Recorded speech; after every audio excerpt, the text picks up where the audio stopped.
The Audio Reader Sensory Garden was started in the fall of 1996 as a Make a Difference Day project. We were looking for a group volunteer project, and we thought this would be an awesome way to enhance the grounds of Audio Reader since we have people with visual impairments visit our facility.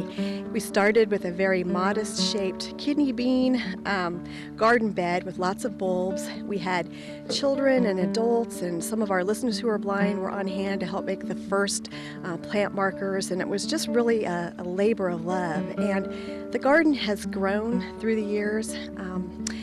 I like to call it a landscape quilt because it quietly weaves many lives together when you go through the garden.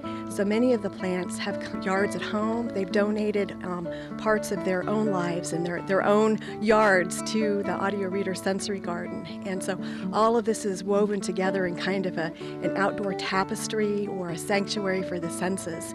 And it's developed with donations. It's grown year by year. We've had a lot of wonderful people involved with the garden clubs, children, volunteers.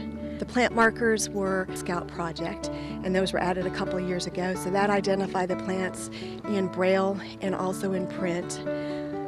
One of the goals of the garden was to provide an area that is also wheelchair accessible. So the brick pathway is something that is possible for people in wheelchairs to enjoy.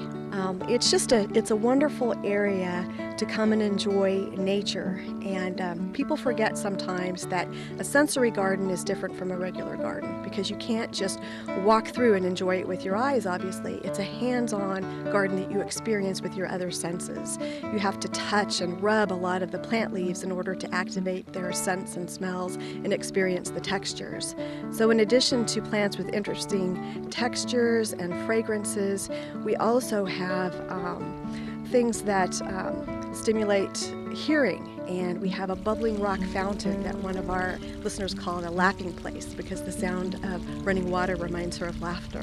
We have lots of different wind chimes. It's open to the public year-round. Most people don't know that, but we just encourage people to come and enjoy, and it's a garden that's accessible to the sight impaired and also can be enjoyed by the general public. And children love it because it's a place where it's not look and don't touch, it's where they're encouraged to touch and experience. So it really is a garden area that's enjoyed by a lot of age groups and generations.